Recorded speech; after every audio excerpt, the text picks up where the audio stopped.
2024 Telugu cinema పరిశ్రమకు బాగా కలిసొచ్చేలా ఉంది అని చాలామంది భావించారు. బట్ ఒక సంక్రాంతి సీజన్ తీసేస్తే ఆ తర్వాత వచ్చినటువంటి సినిమాలు పెద్దగా ఆకట్టుకోలేదు.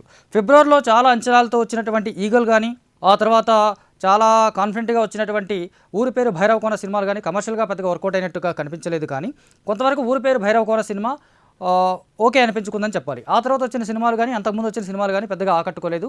ఇక మార్చ్ సమ్మర్కు ముందు ఏదైతే టాలీవుడ్కు బిగ్గెస్ట్ సీజన్ అనుకుంటామో, సమ్మర్కు ముందు వచ్చేటువంటి మార్చి కూడా గ్రాండ్గా స్టార్ట్ అవుతుంది అనుకుంటే, మార్చి ఫస్ట్ వచ్చిన సినిమాలు కూడా పెద్దగా ఆకట్టుకోలేదు.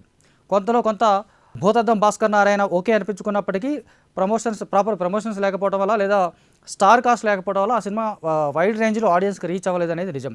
దాంతోపాటుగా వచ్చినటువంటి ఆపరేషన్ వాలంటైన్పై భారీ అంచనాలుండే. వరుణ్ తేజ్ నటించినటువంటి ఈ సినిమా ఖచ్చితంగా బాక్సాఫీస్ వద్ద ఆకట్టుకుంటుంది. పుల్వామా దాడులకి ప్రతిదాడిగా పాకిస్తాన్ లేదా టెర్రరిస్ట్ గ్రూపులపై వైమానిక దాడులు చేసినటువంటి దాడుల నేపథ్యంలో వచ్చినటువంటి ఈ సినిమా ట్రైలర్ ఆకట్టుకుంది. ప్రమోషన్స్ చాలా అగ్రెసివ్గా చేశారు. అటు తెలుగుతో పాటు హిందీలో కూడా విడుదల చేశారు. బట్ రెండు చోట్ల ఈ సినిమాకి మంచి టాక్ అయితే రాలేదు. కమర్షియల్గా ఎలా ఉంటుందనేది కూడా మ్యాక్సిమం ఆల్మోస్ట్ డే 1 చూసుకుంటే ఓపెనింగ్స్ కూడా పెద్దగా ఆశించినంత ఓపెనింగ్స్ అయితే లేవు. సో ఇక నెక్స్ట్ ఫిబ్రవరి 8న రాబోయేటువంటి సినిమాలకు సంబంధించి ఒక మంచి ఎక్స్పెక్టేషన్స్ అయితే ఉన్నాయి. ప్రధానంగా నిజానికి టాలీవుడ్లో కొన్నాళ్ళ క్రితం మేము అనుకున్నటువంటి లెక్క ప్రకారం చూసుకుంటే ఫిబ్రవరి 8న భీమా, గ్యాంగ్స్ ఆఫ్ గోదావరి, అలాగే డబుల్ స్మార్ట్, ఈ 3 సినిమాలు ఫిబ్రవరి 8న వస్తాయి. ఈ 3 సినిమాల మధ్య గట్టి పోటీ ఉంటుందని చాలామంది భావించారు. బట్ అనూహ్యంగా గ్యాంగ్స్ ఆఫ్ గోదావరి మళ్ళీ పోస్ట్ పోన్ అయింది. ఆ తర్వాత డబుల్ స్మార్ట్ సంబంధించినటువంటి ఎలాంటి అప్డేటు కనిపించడం లేదు. సో భీమా బరిలో ఉంది అనుకున్న టైంలో అనూహ్యంగా ఈ ఫిబ్రవరి 8న రిలీజ్కి రెడీ అయిపోయింది గామి సినిమా. విశ్వక్సేన్ నటించినటువంటి ఈ సినిమాకి అంతకుముందు పెద్దగా అంచనాలు లేవు. ఈ సినిమాకి సంబంధించినటువంటి పెద్దగా ఆసక్తి కనిపించలేదు. ఎవరు ఈ సినిమాని పెద్ద సీరియస్గా తీసుకున్నట్టుగా అనిపించలేదు. బట్ ఎప్పుడైతే ట్రైలర్ వచ్చిందో ఆ ట్రైలర్లో ఉన్నటువంటి విజువల్స్కి చాలామంది మైండ్ బ్లోయింగ్ అనేసారు.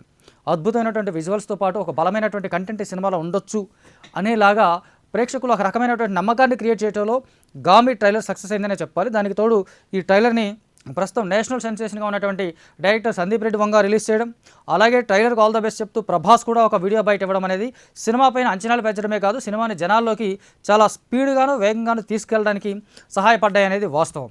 సో ఈ ట్రైలర్ చూసిన తర్వాత విశ్వక్సేన్ ఏదైతే తన గ్యాంగ్స్ ఆఫ్ గోదావరితో ఈ ఫిబ్రవరి 8న బరిలో ఉండాలనుకున్నాడో అది పోయినా సరే బరిలో ఉన్నాను అని నిరూపించుకునేలాగా ఈ సినిమా 8వ తారీఖున వస్తుంది.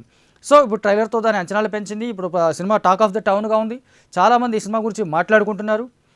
ఎలా ఉండబోతుందా చూడాలి ఖచ్చితంగా అనేటువంటి ఒక క్యూరియాసిటీ అయితే ఆడియన్స్లో క్రియేట్ అయింది. ప్రధానంగా అన్ని వర్గాల ప్రేక్షకులని ఇది ఆకట్టుకుంటుంది. ఎందుకంటే ఇప్పుడు మనకు కంట్రీలో ఉన్నటువంటి భక్తి లేదా దానికి సంబంధించినటువంటి హిమాలయాలు, ఈ కైండ్ ఆఫ్ ఏదైతే ఒక వెదర్ ఉందో ఆ వెదర్కి సరిపోయేలాగా ఈ సినిమా దేన్నో వెతుకుతూ నిరంతరం ఒక అన్వేషణ చేస్తూ హీరో వెళ్ళిపోవడం, హిమాలయాలకు వెళ్ళిపోవడం, అత్యంత సాహసోపేతమైనటువంటి చర్యలు అక్కడ చేయడం, దానికి కంట్రీలో ఉన్న చాలా ఇష్యూస్ లింక్ అయి ఉండడం అనేది ఒక ఇంట్రెస్టింగ్ ఫ్యాక్టర్. ఖచ్చితంగా దాన్ని కరెక్ట్గా తెరపైన చూపించగలిగితే కనుక ఖచ్చితంగా గామి ఒక మంచి సినిమాగా నిలబడుతుంది. బాక్సాఫీస్ దగ్గర కూడా కమర్షియల్గా కూడా ఒక స్ట్రాంగ్ కలెక్షన్ సాధించే అవకాశాలు ఉంది అని చెప్పాలి. ఇక ఈ సినిమాతో పాటు ఆల్రెడీ ముందే డేట్ వేసుకున్నటువంటి సినిమా భీమా. గోపీచంద్ కొన్నాళ్ళుగా చూస్తే వరుసగా ఫ్లాపులు ఫేస్ చేస్తూ ఉన్నాడు. పెద్దగా తను ఎక్స్పెక్ట్ చేసినటువంటి రేంజ్ హిట్లు అయితే అందుకోలేకపోతున్నాడు. కథల ఎంపిక లోపమా లేదా కథనంలో సమస్య తెలియదు. కానీ అటు డైరెక్టర్లు కూడా కొంచెం స్ట్రాంగ్ డైరెక్టర్స్ని తీసుకుంటున్నప్పటికీ కూడా గోపీచంద్ తను అనుకున్న టార్గెట్ని రీచ్ కాలేకపోతున్నాడు. ఇక గోలీమార్ తర్వాత ఇప్పుడు చాలా కాలానికి పోలీస్ ఆఫీసర్గా ఇప్పుడు ఈ భీమా సినిమాలో నటించాడు. రీసెంట్గా వచ్చినటువంటి భీమా సినిమాలో పెద్దగా విషయం అయితే కనిపించలేదు. ఎవరు ఈ సినిమా పర్టికులర్గా ఇది ఈ కంటెంట్ ఇది ఈ కాన్సెప్ట్ రాబోతున్న సినిమా ఇది అని ఒక అంచనాకు వచ్చేలాగా ఈ ట్రైలర్ కట్టింగ్ అదే కనిపించలేదు. నిజానికి కొన్ని సినిమాలు ఇలా అంచనాలు పెంచకుండా వచ్చి ఏమాత్రం ఎక్స్పెక్టేషన్స్ లేకుండా వచ్చి సినిమాలో సర్ప్రైజింగ్ ఎలిమెంట్స్తో బిగ్గెస్ట్ హిట్స్ అందుకున్నటువంటి సందర్భాలు కూడా మనం చాలా చూసాం. కాకపోతే కమర్షియల్ సినిమాలకు సంబంధించి అసలు విషయం ఏమీ చెప్పకుండా, విలన్ ఎవరో తెలియకుండా డ్యూయల్ రోల్ అంటూ మహాశివుడికి సంబంధించినటువంటి ఒక బ్యాక్గ్రౌండ్ పెట్టుకొని దాన్ని తీసుకొని మహాశివరాత్రి రోజు వస్తున్నాం కాబట్టి ఖచ్చితంగా మా సినిమాను చూస్తారు అనే నమ్మకం మేకర్స్లో కలిగి ఉండొచ్చు. బట్ ఆ నమ్మకం నిజం కావాలంటే ఖచ్చితంగా సినిమాలో విషయం ఉండాలి. ట్రైలర్లో కనిపించకపోయినా సినిమాలో విషయం ఉండాలి. కథనాలు ఆకట్టుకోవాలి. గోపీచంద్ ఇమేజ్కి తగ్గటువంటి మాస్ ఎలిమెంట్స్ కూడా సినిమాలో ఖచ్చితంగా ఉండాలి. అప్పుడే భీమాకి కంప్లీట్గా ఒక హిట్ టాక్ అనేది వస్తుంది. ఇక ఈ రెండు సినిమాల మధ్య పోటీ పరంగా చూసుకుంటే ఇప్పటికి ట్రైలర్తో కంపేర్ చేసుకున్నట్లయితే కొంతవరకు గామి భీమా మీద అప్పర్ హ్యాండ్గా ఉందనే చెప్పాలి. బట్ విశ్వక్సేన్ గోపీచంద్ రేంజ్లతో కంపేర్ చేస్తే కనుక గోపీచంద్కి వరుసగా ఫ్లాపులు ఉన్నప్పటికీ కూడా విశ్వక్సేన్ కంటే చాలా పెద్ద రేంజ్ ఉన్న హీరో, పెద్ద స్టార్డమ్ ఉన్న హీరో, ఎక్కువ ఫ్యాన్ బేస్ ఉన్న హీరో కాబట్టి ఖచ్చితంగా భీమాకి కూడా స్ట్రాంగ్ ఓపెనింగ్స్ వస్తాయి. భీమాకి స్ట్రాంగ్ ఓపెనింగ్స్ వస్తాయి. ఇటు ట్రైలర్ వల్లనో లేదా సందీప్ రెడ్డి ఫ్యాక్టరు, ప్రభాస్ ఫ్యాక్టరు, విశ్వక్సేన్ చేసినటువంటి ఈ సినిమా లేదా ఇప్పుడు ఆ సినిమా గురించి చెప్పుకున్నట్టుగా ఆ సినిమాలో ఉన్నటువంటి కంటెంట్ పరంగా చూసుకుంటే గామాకు కూడా మంచి ఓపెనింగ్సే వచ్చే అవకాశం ఉంది. సో ఈ రెండు సినిమాలకి ఓపెనింగ్స్ ఎలా ఉన్నా థియేటర్కి సంబంధించినటువంటి పెద్దగా ఇబ్బంది అయితే ఉండకపోవచ్చు.